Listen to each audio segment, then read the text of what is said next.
Hello and welcome to Who Wore It Better, where I review Raw and Smackdown back to back and try and figure out which show won for the week. Shouldn't be too hard to pick a winner this week, not going to spoil anything for you though. But before I get into that though, there's a lot of negative things I talk about on this channel in general. I'm going to get a little bit negative today for Who Wore It Better, but I just wanted to talk about something that's making me happy right now, and that's a Twitter account called Masked Wrestlers. The name behind it is Richard Land. I found this Twitter account over the weekend. It was being retweeted a lot as well because he's posting all these old bloopers and outtakes from like promo shoots that were done by the WWF in the 80s. So you've got like Mean Gene Okerlund and like Howard Finkel, and they're goofing around like with Kamala and Greg Valentine. Some real just amazing bloopers that when I watch them, I just literally cannot stop smiling. It puts such a huge smile on my face. I will go back periodically the last couple of days and watch it because it's also entertaining. So go look him up. It's at Masked Wrestlers. You'll see a lot of clips there. A lot of people have been like reposting it without crediting him, but this is the OG basically. It's the first one who's been posting these videos. And I don't know where he's getting them from, but I love him. Keep it up. Raw opens up with Mr. McMahon making his way to the ring. He gets about 10 words in before Roman Reigns interrupts. And there was this whole thing over the weekend on Twitter where Roman says, "I'm coming to Raw." And then WWE's Twitter account says, "No, he's not." And Roman's like, "Yes, I am." And so this is happening now. Roman Reigns, who just went over to SmackDown a few weeks ago, is back on Raw. And I'm thinking, boy, what was the point of the Superstar Shakeup? But wait, it gets worse. Roman's promo calls out the bullshit that happened at the end of last year where the McMahon said that, you are now the authority. Well, clearly that's never really taken hold. It was a lie, basically, as Roman says. It's true. Whatever they were planning on doing, either they did it and it was poorly executed, or it hasn't happened yet, because that's one of the biggest things people talk about. It's like, I thought we were the authority. I thought the fans were the authority and whatnot. So he says, Roman says, "I'm going to do what I want, basically. I'm going to listen to the universe, not the McMahons, and I'll go to whatever show I please." McMahon says, "If you did that, it would open the floodgates. It'd be chaos, dogs and cats living together." Suddenly, Daniel Bryan interrupts. He's also a SmackDown guy, and as he's trying to talk to Vince, suddenly out comes Kofi Kingston, who's not only a SmackDown guy, he's also SmackDown's champion, and Vince's head is spinning. What in blue blazes is going on? So as Daniel and Kofi are arguing over the merits of Kofi's win at WrestleMania, Vince interrupts and says he has an epiphany. "We're going to do a wild card rule, pal, where 3 superstars from Raw can go to SmackDown, and 3 superstars from SmackDown can go to SmackDown." Those were his words. Everyone kind of flubbed their lines a little bit in this opening bit, especially Vince. So it was kind of difficult. But basically, wrestlers are going to jump shows every week, kind of willy-nilly. I guess in this kind of like artificial, injection of excitement and curiosity to the shows is my guess. So yeah, 3 people going to Raw, 3 people going to SmackDown. That's not going to be confusing, and it just really completely invalidates this entire Superstar Shakeup, which traditionally every year is supposed to be a big deal, and they certainly treated it like a big deal this year, but then they just kept moving people around after that first week because they wanted to get people in the right spot.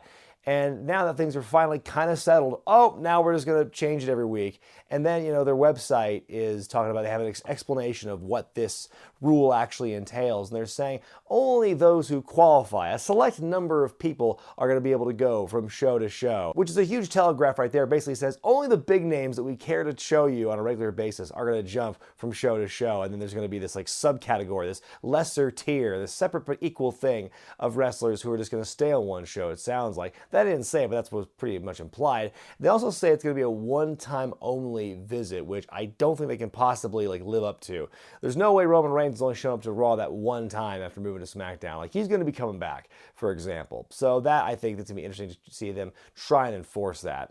So anyway, Kofi and Daniel keep arguing. Kofi's like, "I just want to get in on the fun." And Daniel Bryan with this amazing line saying, "There's nothing about Monday Night Raw that is fun," which is, again, for a heel, he says a lot of real stuff that makes you think and you want to agree with. Drew McIntyre then shows up. He still has a problem with Roman Reigns, calls him an egomaniac, and then Vince on the spot makes 2 WrestleMania rematches for later on, Drew versus Roman and Kofi versus Daniel Bryan for the championship. Suddenly AJ Styles comes out because why not? We go to commercial break, we come back out. AJ is incredulous about this wild card rule. What happened with the Superstar Shakeup? Like, he's tired of seeing the SmackDown guys coming over to his show now. And as Vince tries to explain explain it to him and stumbles over his words. Seth Rollins interrupts because we don't have enough goddamn interruptions in this opening segment, apparently. Seth is mad at AJ for what happened last week, saying, I'm never giving you the benefit of the doubt again. He says that this is his show, Monday Night Rollins. And then, like, in this beat, Vince all of a sudden gets on the mic and says, actually, it's my show, but which I thought that got a pretty big laugh out of me. The two exchange some more barbs. Vince then says, I'm going to put you two in a tag team match, playa, and give it up for me, Vince McMahon, yay! And then the tag match is on.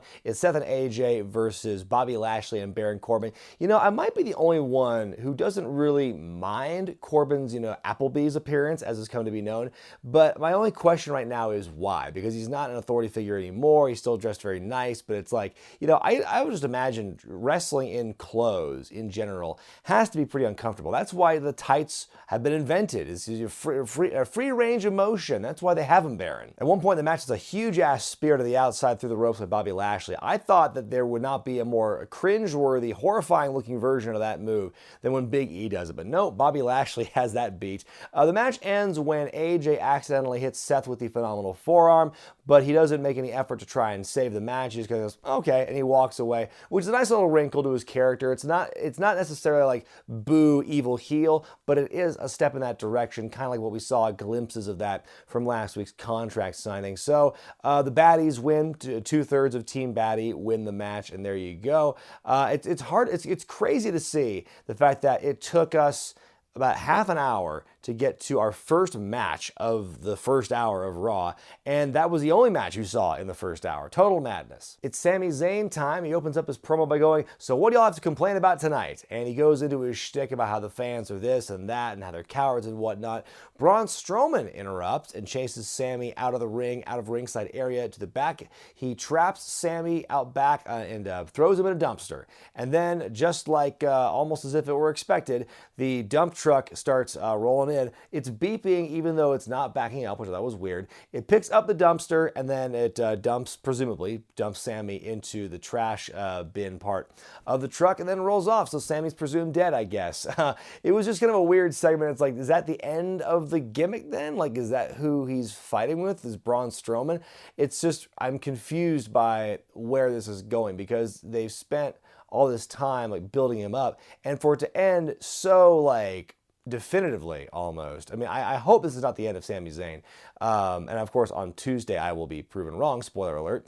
But it was just a weird thing because also, and Ryan Satin brought this up on Pro Wrestling Sheet on Monday, and so I have to credit him with this observation. It does seem very convenient that someone who both represents disgruntled fans and disgruntled wrestlers, because he said before in promos how he wants to leave the company and how he makes fun of fans for being too critical, that that guy who represents both these kind of worlds is the one who's being dumped into a dumpster. It's very symbolic, not at all subtle. Lucha House Party and 6-man tag action up next against 3 local talent. The Luchadors just spam the hell out of these poor bastards. I think one of them doesn't even get anything in the actual match. So yeah, Lucha House Party wins. It's pretty quick. And then backstage we see Natalya, Naomi, and Dana Brooke all looking at these invitations they received to Lacey Evans' match later in the night. What trickery is the sassy Southern Belle up to? Up next, Robert Roode takes on Ricochet. Hey kids, if you can't remember the name of this guy, just listen to the beginning of his theme song. Like, how many of these ridiculous sound effects do we need to add to Ricochet's entrance that did not need to be there? One thing that I'm pissed they did take away, though, were the lasers. Like the laser cone coming down around him and stuff. They got rid of that. Come on, you can't get rid of the lasers. Anyway, if Roode wins this matchup here, he will then take Ricochet's place in the Money in the Bank ladder match, which makes sense because he beat Ricochet the week before Ricochet was announced to be in the match and Bobby Roode was nowhere to be found. So this is kind of like a make good for that, I guess. It's a good match between the two of them. Rico wins at the 6:30, and so he keeps his spot in the ladder match. It is one of the few bright points on the show thus far. Backstage, Rey and Dominic Mysterio head to their locker room, and Rey's like, oh, can you get some water? And so Dominic makes his way down the hallway, and all of a sudden you see Samoa Joe just power walking behind him like he's stalking his prey. But my question is, based on where everyone was in that shot, how did Rey Mysterio not see Samoa Joe walk right past him to catch up to his son? That was just very awkward placement. So it goes commercial break. You think the worst is going to happen, but you come back from commercial and it's just Joe like talking down to Dominic and intimidating him, basically saying, send a message to your dad, Money in the Bank, we're going to fight. And so Joe has not brutally beaten up Dominic yet. In a follow-up from earlier, you got Lacey Evans taking on local talent Ali Katrina, whose name is very, very similar to Alley Cat, the current YouTube champion, although it's not the same woman at all. Anyway, Naomi, Natalya, Dana Brooke, and Alexa Bliss, the Raw ladies from Money in the Bank, that ladder match, are there to witness the squiggity squash match. Lacey gets on the microphone and tells the ladies, if any of you win, and if you think about, challenging me for the championship and cashing that Money in the Bank in, then you're going to be, sadly mistaken. And she calls out Becky Lynch. Becky shows up. They has fight. Lacey barely avoids the disarmer before running away, and so Becky stands tall. Very interesting segment where they try to tie in all of the major female storylines for Money in the Bank in one segment, because, the ladder match and the match with Becky and Lacey are two very distinctly different things. But the fact they were able to kind of combine the two of them in this one segment, I think they did a pretty good job of that, actually. Backstage, Daniel Bryan cutting a promo saying how Kofi Kingston's shilling is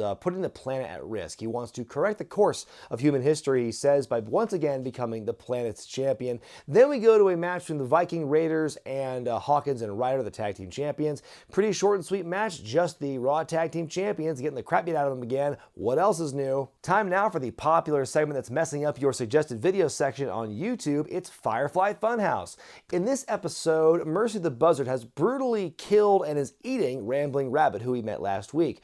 We get to hear more of Mercy for the first time in this saga so far. His voice is very distorted. I do like more of the tributes to Waylon Mercy, because he is the namesake of Mercy the Buzzard, but even when he talks, he invokes that character by going, "Know what I mean?" when he's talking about Rambling Rabbit's bohemian lifestyle. And so Bray says that Mercy can be forgiven, and let's celebrate with a picnic. And we all of a sudden see all these kids on the floor of the set, and they're all dressed in very fun props and outfits, but they're like, their eyes are just dead, and there's like staring a hole in the middle distance.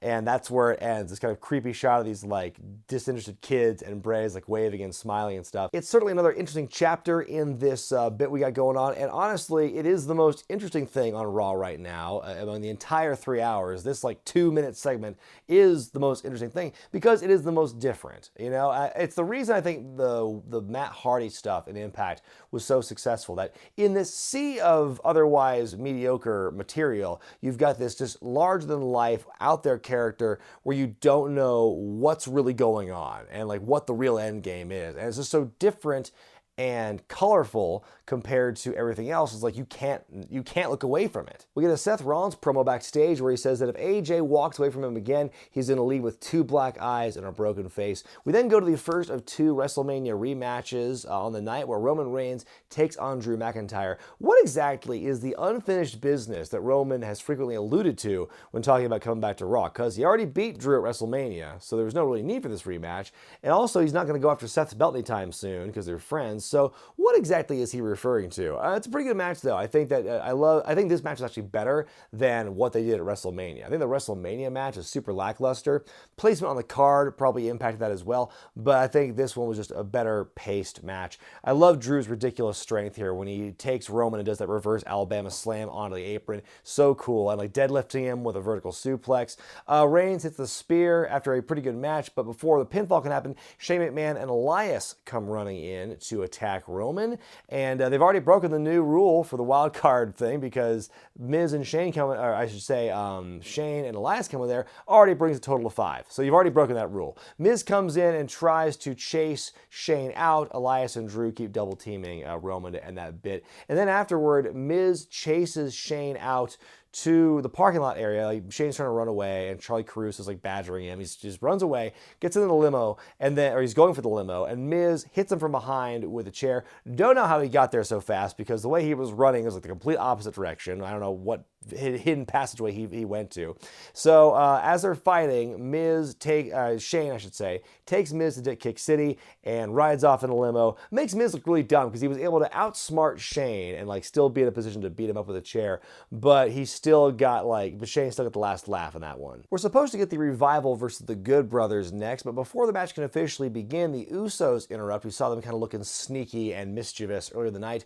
They show up here, and you can see that Dawson is visibly overheating. He's constantly fanning himself off with his jacket, and the Usos admit that somehow They don't explain how it actually happened, but they were able to get the Revival to cover themselves with this stuff called Usi Hot, where it's a sweat-activated gel that gets hotter as you perspire. That sounds like a terrible idea for a product if that thing actually exists. If something like that actually exists, who's actually getting that? Who's using that? Anyway, so the Revival are very overheated. They're like, oh my God, and their timing is, oh, their crotches are on fire now. Well, how'd they get the shit on them? Like, how do the Usos trick them into putting it on in the first place to have it on their crotches?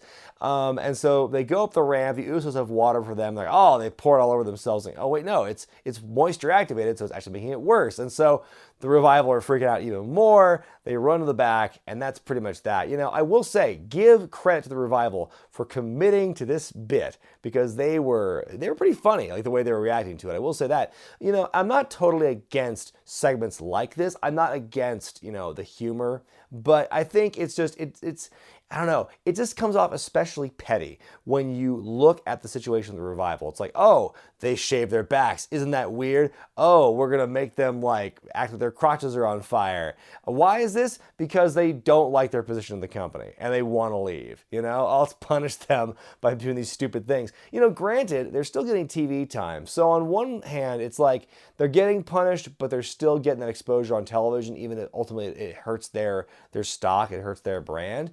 And like I said, all the credit in the world to them for selling it the way they did.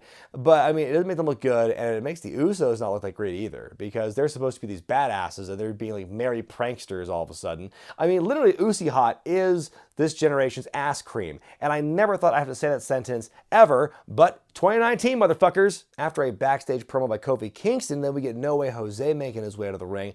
I don't think he's supposed to be his opponent, but nonetheless, Lars Sullivan shows up. I forgot he was a SmackDown guy. I just assumed, oh, he's just on both shows now. So he beats up Jose and the Rosebuds.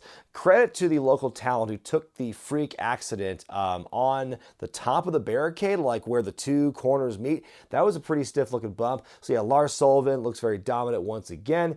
Then we go backstage. We see Mr. McMahon in his office on the phone telling somebody that Shane and Elias showing up doesn't count toward the three-person rule. Of course it doesn't. How silly of me to assume that. So he says, you know, it's going to be this great thing. Then Lars Sullivan walks in and just kind of like stares a hole through Vince and says, well, okay, you know what? Maybe we'll make it 4 people per show now. So before the show's even over, they've already changed the rules and have said, oh, this guy doesn't count for reasons. In your main event, Kofi Kingston defends the WWE Championship against Daniel Bryan in the second of 2 WrestleMania rematches on the night.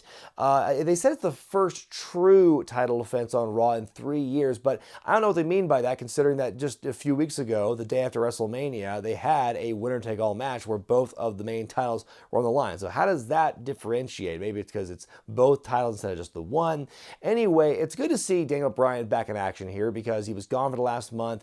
The rumor was he suffered another concussion, which, if true, that's pretty scary, but it's good to see that he's back able to compete here tonight. Speaking of concussions, Kofi takes kind of a scary fall at one point in the match. He gets dumped out of the ring. He bumps on the floor, and then his head snaps back and hits the floor as well. Looked pretty gnarly, but he seemed like he was okay to go right afterwards, so, you know, maybe it was not as scary as originally, as it looked at least. It was a really good match. Kofi wins and retains the championship, proving that his win at WrestleMania was not a fluke, and it's a really good end to an otherwise really, really disappointing show.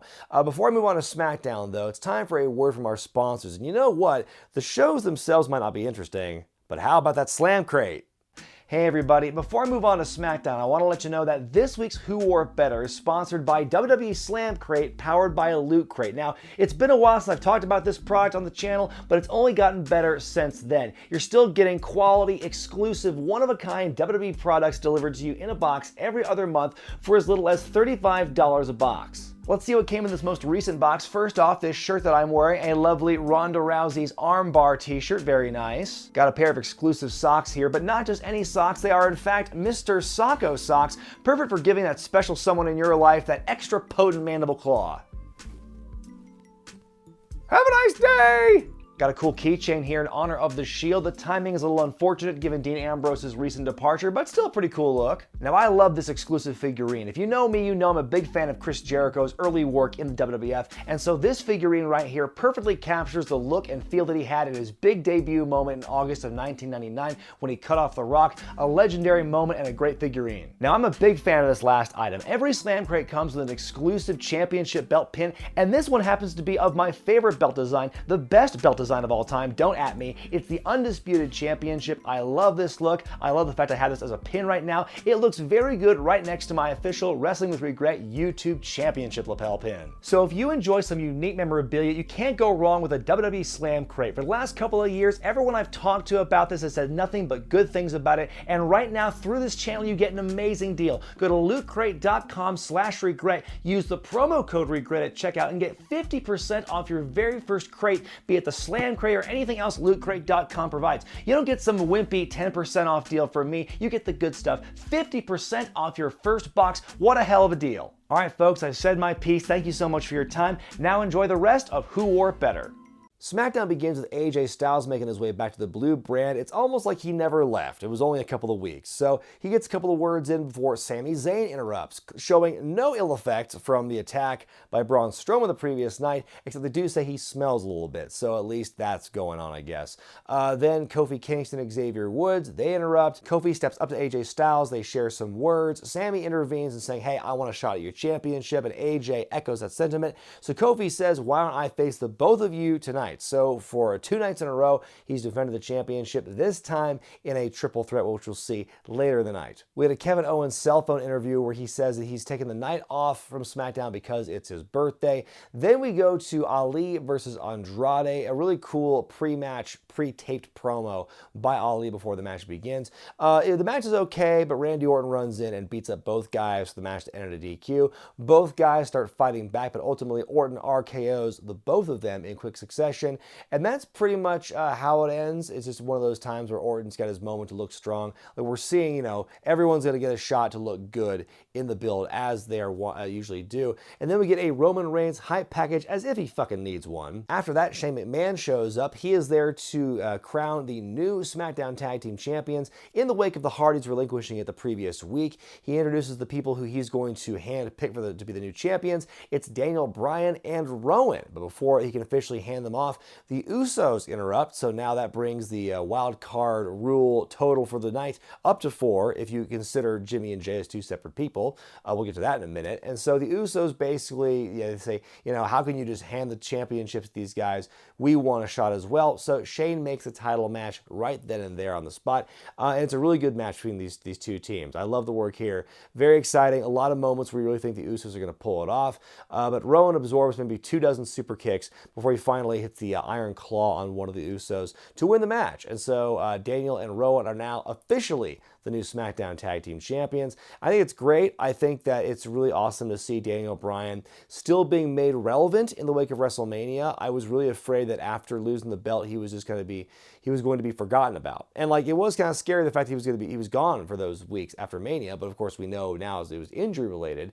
But for him to be back and immediately given a championship with Rowan, I think is nothing but good for him. And then there was an online exclusive promo that he cut backstage where he says that it's going to be the Tag Team Evolution this year and that he and Rowan will main event WrestleMania as Tag Team Champions. Well, good luck with that one, buddy. After the commercial break, Shane is still in the ring. He's there to talk about the Money in the Bank ladder matches, but he doesn't get very far before The Miz shows up from Raw and beats Shane up. So now that brings the total of guys to 5. They said in the official explanation of this new rule, they said that people who are not authorized to show up on the other shows could get suspended or possibly fired. We will see how often they enforce that rule. They certainly don't bring it up here. They don't say, wild card rule, The Miz is here. But they don't mention he's unauthorized. They've already seen 4 people. Again, unless you count the Usos as one entity instead of two people, allowing The Miz to be the fourth guy, then that's one loophole, but they certainly don't make that very clear in this moment. So Miz chases Shane up the ramp. The B team come out to try and beat up Miz, but he's fighting them back. And then Shane comes out and wallops Miz with a steel chair a couple of times and stands tall. So Miz, once again, looking a little bit dumb, but at least he wasn't taken out by a low blow this time. Backstage, the new tag team champions are confronted by a very silent, heavy machinery. Like, Otis gets one line in, then just stares at Daniel forever, and then you see Tucker behind him, like, looks like he's saying something. You see his mouth moving, he's pointing, but you don't hear anything. It was really, really weird. Carmella and Ember Moon take on Sonya Deville and Mandy Rose. 3 of these 4 women are going to be in the women's ladder match at the pay-per-view. It's a pretty short and sweet match. At one point, Ember goes for a dive to the outside, and Sonya takes a bullet for Mandy and takes the entire impact of the dive, kind of referencing what happened the previous week when Sonya gave her spot up in the ladder match to her friend Mandy Rose. Mandy hits Ember with a face buster to win the match, and right after that we see Paige, Asuka, and Kairi Sane on stage interrupting, and Paige says that next week her new team's going to be taking on her old team that she used to manage, and I certainly hope that they come up with a better theme for Kairi and Asuka by then. Backstage, we see Matt Hardy giving a health update about his brother Jeff. R-Truth joins in. They talk about Lars Sullivan for a bit, and all of a sudden Lars Sullivan shows up. Matt goes, "He's here," and he gets into this weird fighting stance, and so then they both get shit canned by Lars Sullivan. Man, Lars really hates those particular guys for some reason. It's like the 3rd or 4th week in a row he's beating up R-Truth. We get another moody Aleister Black promo, and then it's our main event as Kofi defends the championship for the 2nd night in a row, this time against AJ Styles and Sami Zayn in a triple threat match. I love this one moment where AJ's got Sami in a reverse DDT spot, looks to be also getting ready to hit Kofi with a DDT, but Kofi gets out of it, hits the SOS onto AJ, which causes him to DDT Sami. That was a pretty cool spot. Near the end of the match, Kevin Owens, that lying liar who said he was taking the night off, he was lying about it, and so he beats up Xavier Woods for a bit on the outside.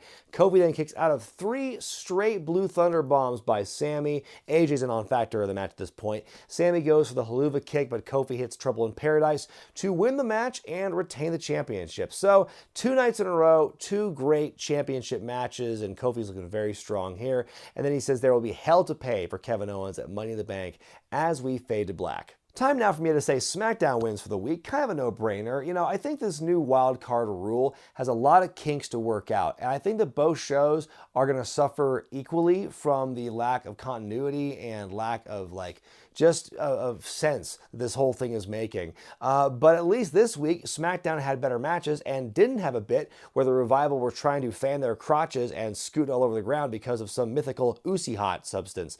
I will say, the thing that bugs me the most about the wild card rule is it's just the latest in what's been several attempts over the last several months to try and drum up like fan interest in this this idea that, you know, the unexpected will happen. Like, you know, at the end of the last year, we had You Are the Authority. Then we had, let's call up all these NXT guys with no story behind it. Then it's, let's do Superstar Shakeup. And now, no more than 3 weeks after the Shakeup, it's, let's have people just go willy-nilly across the shows. Shakeup means absolutely nothing. It's just all these things that are there to just artificially create this level of excitement when really what they should be doing is just doing, you know, storylines and character development that are actually worth something. It's just like in place of that. It's like they think that just the idea of the unexpected happening, which I do like unpredictability. I've said that many times before in this show. I think unpredictability is good. I think that the way they have it structured now with their rosters, maybe changing people up, having people jump from show to show makes sense, but don't put a limit on it. And just, you know, at this point, you might as well just end the brand split because at this point, you just completely, you know, maybe it's not completely pointless now, but the way they've got this wild card rule structured, to me, makes it seem the brand split only really affects a certain tier of people, the lower tier, the riffraff, the common folk, if you will, and that the people they want to try and push are the ones that can go from show to show, which, like, I don't know how to feel about that. To me, it telegraphs who's going to go from show to show. But to do this so soon after this shakeup, it creates a whole lack of confidence in said shakeup and all these other kind of, like, you know, fresh start, you know, hard reset kind of things we're doing. they're not working. One last thing I'll say on the topic, I would not be shocked in the slightest if they either completely overhauled the concept or just abandoned it by the end of the month. Well, let me know what you thought about Raw and SmackDown this week in the comments section below, and tap the iCard in the corner of your screen to vote which show you thought was better for the week. I'm Brian Zane, and I'll see you next time.